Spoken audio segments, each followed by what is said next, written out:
Well, hello Tube. Today we are here to do the Sound of May book tag. It's the original tag by Caden Conley for his Sound of May uh, BookTube event. So, good questions, a lot of fun. My glasses are fogging up. It's hot in this room. I really do not need a hoodie on, but here we go. What are your earliest memories of music in your life? Did you have any favorite songs or musicians as a child? Is there one musical memory from your childhood or adolescence that sticks out in your mind? So, earliest memories of music, I guess, would just be listening to my parents' old records. I'm old enough to where when I was a little kid, records like CDs were just now becoming a thing. I think in the early to mid '80s, incredibly expensive. But records were, cheap because they were the old technology. No one cared about them. Unlike today, where you know records kind of can have a little bit of a premium. Even something that pressed 20 million. There's 20 million out there, and you think I want to pay you $20 for a 50-year-old record? Please. Anyway, I guess that'd probably be my earliest memory. Did you have any favorite songs or musicians as a child? I guess it's kind of be it kind of depends on the definition of child. It's not to be would the proper word be obtuse, but I guess as a kid it's just classic rock. Whatever my parents liked and whatever was on the radio. I didn't really kind of get into my own stuff until like the mid '90s, where I started listening to a lot of Corn and Deftones and things like that. And then that kind of opened the door to a whole bunch of other things. I was a big metalhead growing up. So like the big four, the big thrash bands, Metallica, Anthrax, Slayer, Megadeth, which about the only one I really like out of those anymore is Slayer, to be honest. But then I got into like the post hardcore stuff, so like Poison the Well and As I Lay Dying and things like that, Hatebreed, things like that. Is there one musical memory from your childhood or adolescence that sticks out in your mind? I honestly think the first time I heard Corn. I don't know how corny that sounds, but they were just so different. And like I didn't know about the time that they were just basically ripping off Mr. Bungle. But but they were just so different than anything else out there, and it just kind of opened my eyes to like what music could be, not just your regular power chords with proper structures and this, that, and the other thing, but just odd sounds and things put together to make fun music to listen to. Question number 2. Were you ever or are you currently in any musical program, choir, orchestra, band, theater? Do you play any instruments or sing recreationally? You do not want to hear me sing. Okay. But as for music, yeah, I grew up when I was a kid. I did band in school. Did the concert band, the pep band, the marching band, all that nerdy stuff. And then I started learning the guitar when I was maybe like 14. And then I talked my band teacher and let me play bass for everything but marching bands. I couldn't play it during marching band. So we negotiated. I'd continue to play the trumpet during marching band. But yeah, so I could play the guitar. I haven't played in years, but I could play the guitar. Which a lot of that stuff, your basics and stuff, it's like riding a bicycle. So the bass, I've dabbled with piano. I can't say that I ever really got anywhere with it, but got to the point where I could read the music and I could tell you the black keys are your sharps and flats and things like that. And then actually, my son wants to take up drums, so he just recently bought him an electronic drum set, so his room smells like a Grateful Dead concert because whoever owned the drum set before him really liked the Wacky Tobacco. But he doesn't know. He's 10. He doesn't know what that smell is. So Um, and then as far as my instruments go, I they're all put away because I live in a small house, and like I said, I haven't played in years. But as far as like amplifiers go, I have two much excess amps, which if you were around the online guitar forums like 15 years ago, you might know the name Much Excess. He did uh Fender I've been out of the game too long. Five F1s, five basically the small tweed amplifier and then the blackface amplifier. He basically built one of those where basically had a toggle switch where if you toggled it one way, you had like the blackface like 5 watt Fender champ. Then if you toggle it the other way, it was the tweed version. So basically bypassed the tone. I don't remember the lingo. But basically that amp is like an amp that so many classic records were actually recorded on. And then I also have a reissue Princeton Silverface amplifier. And then for guitars, I'd say like the big ones is I have the Musician Man Luke 3 with the rosewood neck. That's kind of like my baby. And then I also have like the last year that the Fender made the American Standard Telecaster. Always loved those, and when I heard they were discontinuing that for a different I don't know what they're called these days, or maybe they even brought back the Standard. I don't know, but I knew I had to get it.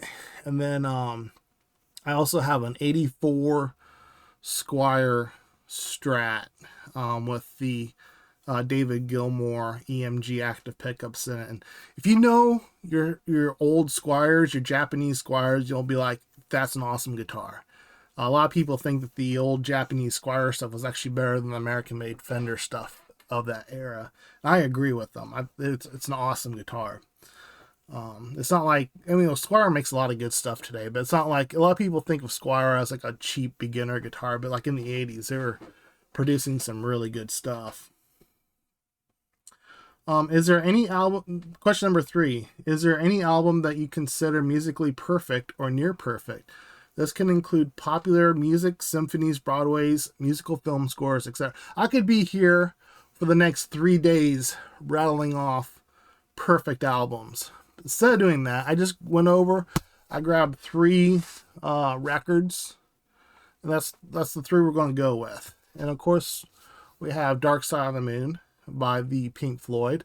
It's one of those albums you just turn on and you just kick back and you relax and you listen to it from cover to cover. Absolutely perfect. A lot of moody prog stuff. Just absolutely perfect. And of course, you could always do the Wizard of Oz thing where the album actually lines up pretty well with the Wizard of Oz. Pretty cool. And honestly, I could have went with any number of records. This next one was just the first one I saw, so I grabbed it. And that's Zeppelin 2. I could have grabbed any of the Zeppelin albums and been like, here you go. They really didn't produce bad albums. The kind of their later stuff, they kind of fell off a little bit, but still there's some bangers on them. But this one, Whole Lot of Love, What It Is and What Should Never Be, The Lemon Song, Thank You, Heartbreaker, Living Loving Maid, Ramble On, Moby Dick, Bring It On Home. I mean, it's just banger after banger, banger after banger, and like especially the first 5 Led Zeppelins, you could just pick any one of them really.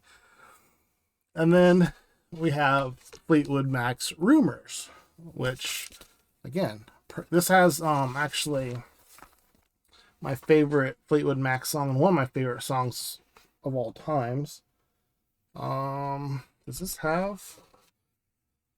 Where's the song list? I don't remember. I'm not good with names. On the back. Okay, here we go. This has Secondhand News, Dreams, Never Going Back Again, Don't Stop, Go Your Own Way, Songbird, The Chain, You Make Loving Fun, I Don't Want to Know, Oh Daddy, Gold Dust Woman. And the one I'm trying to think of is, I believe it's Don't Stop. No. Never Going Back Again. Never Going Back Again has one of the crazy... Lindsey Buckingham, they're all great musicians, but Lindsey Buckingham is one of those that a lot of people don't know the name of, absolutely phenomenal guitar player. If you're a guitar player, you of course know Lindsey Buckingham, but I don't think a lot of, especially probably today, that a lot of people know him by name, and he's just absolutely phenomenal. And if you ever want to really get a hand cramp, go on YouTube and look up is it Big, not Big Love, hold on, let me look it up real quick because it's going to bug me.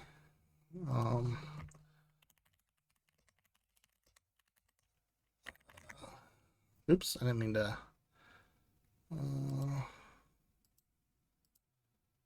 Is it Big Love? Yeah, so Big Love. Watch him play Big Love. It looks, if you listen to the song, it kind of there's a lot of drone notes in it, but just the technique you have to play it. How he can get through without cramping his hand up, I don't know. But so there you go. There's 3 perfect albums, and I'm sure a lot of you know those albums already, but maybe that's the milk bread answer, but what are you gonna do? They're perfect. Number 4, who are some musicians that you wish people knew more about? It can be any genre. You're limited to 3 for each one you list. Please attach a song to them. So I'll put links down below to a couple songs. But I went and picked 3. The first one is The Kills. This is a duo of a lady and a dude. The dude's actually married to I think Kate Moss. He's British. And then Alyssa, what's her name? Alyssa something or another. Alison Mosshart is also a singer. She plays some guitars and stuff. But they're kind of like, think of like kind of like the Black Keys, that sort of thing, where they're kind of I guess like lo-fi rock. They're not they do rely on a lot of backing stuff to kind of make their songs interesting, and like the guitar player is like kind of like a Jack White in the way that he uses like old like Sears era amplifiers and guitars and things and effects and things. So just a really cool just kind of chill rock to listen to.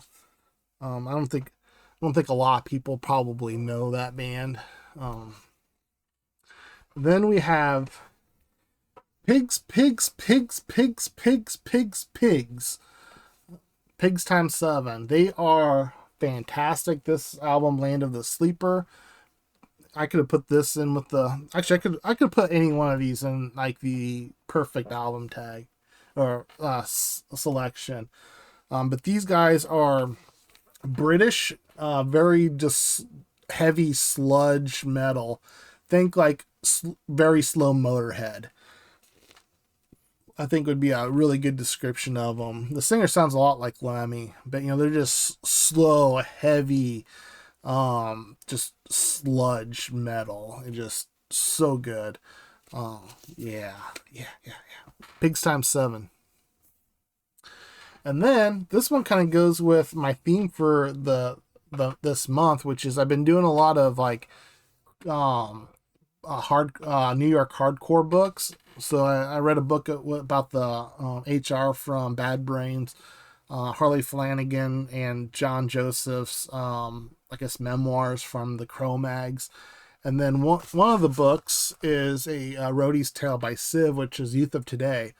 Well, Youth of Today, when Raghunath Kapo, he left, went to India for a while, came back, and they formed Shelter, which was kind of like it was going to be like their swan song, fade off into the sunset thing.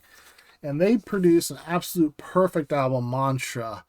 And these guys, I should say this album, it's not like your typical New York hardcore sort of stuff. I think it's a lot more mellow. To me, it almost feels more grungy than it does hardcore, but it's still fast and it's still heavy, and it's just perfect from cover to cover. And they're still touring today. Like they do a number of shows every year, and I really want to go see them, but I don't know if they'd ever would get in my area.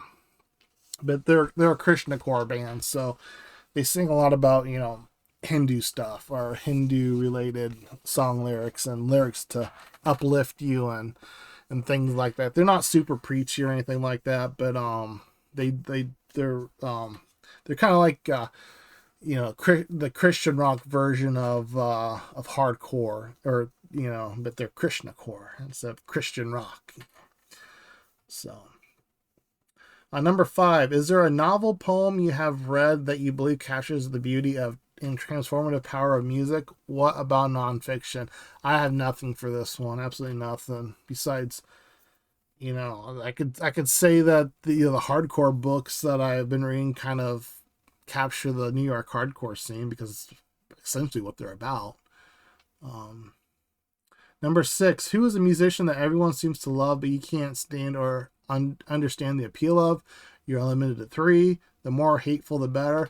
I'm going to push back on this one. I get what he's going with. It's kind of fun to be like, Nickelback sucks, and Taylor Swift, she sucks. She doesn't sing her songs. She just has ghostwriters and auto-tune, blah, blah, blah.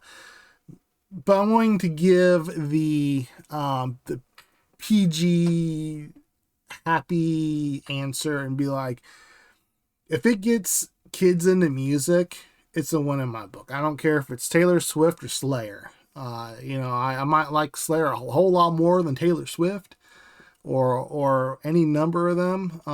But I just think that when I was a kid or teenager, or whatever, it was basically classic rock, your Led Zeppelin, Pink Floyd, Fleetwood Mac, or it was metal. In blues, I was a big fan of. Or I should say, still am I wear a Joe Bonamassa shirt a lot. But country sucked, modern rock sucked, jazz sucks, all that stuff. And now I'm just like, whatever. If you like it, that's cool. That's cool. I'm not gonna beat you up because I think my band can beat up your band. Number 7, which is more important to the song? The music, melody, or the lyrics?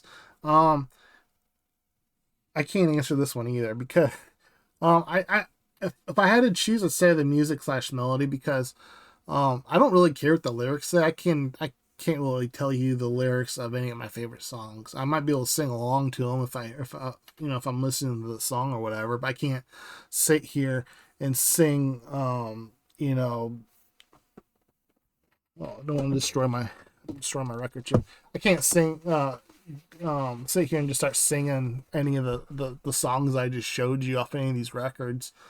I just want music to be interesting. If the music is interesting, then I'm all for it. And I think of like old Between the Buried and Me. If you listen to Between the Buried and Me, the Mordecai album, it's absolute, like, there'll be like an 8-minute song, and like the first 4 minutes just be pure chaos, almost noise, and then they'll bust into like the most beautiful kind of like prog, Pink Floydish inspired like stuff, and then they'll just go back into pure chaos for the last 3 minutes or whatever. I just want it to be interesting, because like so much new, like, I'm just talking about metal here because I don't listen to a lot of new music, but like like when I hear new metal on like Sirius XM, like on my way to work or whatever, so much of it sounds just so sterile. Everything's cut and paste. Everything is like basically cut and paste to pure perfection, and it's sterile. It's like walking into an exam room, or not exam room, a surgical room for surgery or whatever. Just everything's sterile and clean, and it's just not interesting. Whereas these guys, it's not sterile. It's rough around the edges. All these all basically everything's rough around the edges, and that's what I like. I just want it to be interesting. I want it to be something I haven't heard 300 times before. Number 8. What constitutes music versus noise? Where do you draw the line? Must music always have a melody or can take on other forms? Like I just said, I guess I kind of answered this question also with the last question, which, um, like Between the Buried and Me, like it just like pure chaos for minutes, and then it goes in like a beautiful section and pure chaos again. And I'm good with the chaos as long as there's something about it that's interesting. I'm not just going to listen to a bunch of people bang on crap for 30 minutes. But if there's like a purpose behind it and I can figure out what that purpose is, then I'm usually down for it. But it's always nice to have a melody. You just don't want to listen to 8 minutes of dissonant sounds and just hurt your ears and causes seizures and things. That wouldn't be much fun. Number 9. If you were to introduce yourself to someone through sharing a playlist with them, what songs would be on that playlist? Funny you should ask this. I have a music playlist. I'm constantly adding stuff to it, so it should be public. I'll put a link to it down below, and you can just. It's pretty much mostly metal and some rock, but feel free. Number 10. Music itself has no practical purpose. Does not cure diseases, which I don't know if that's necessarily true. Because I feel like that music can kind of put people in better headspaces and maybe not directly cure illnesses, but at least give people some comfort in times of distress. It cannot feed and clothe you or protect you from being attacked. So what's the purpose of music for humans? Why do you listen to music? I don't know. I just like it. I think most people listen to music because they like it, and I don't know if there's a good answer. I don't know the philosophical answer to this. But what's the purpose? Entertainment. What's the purpose of making the 900th Spider-Man movie? Because people like Spider-Man movies. They're not, they're not special anymore, but they keep making them because people keep buying tickets to go see them. And keep buying them and keep renting them and stuff. So, it's just pure entertainment. So, yeah. And number 11, tag other people to do this. And I don't know who to tag. So I tag you. I take you. In the words of Peanut, I'm tag you. If you know who the burnt peanut is. So. That's it for this one, peeps. Let me know down below your answers, or better yet, go do this tag yourself and go throw Kid and Conley a subscribe and a like. You only got 93 subscribers at the point of recording this video, so go give him some love. And that's really cool that he's doing this reading event with Steve Donahue co-hosting. So yeah. Cheers, peeps.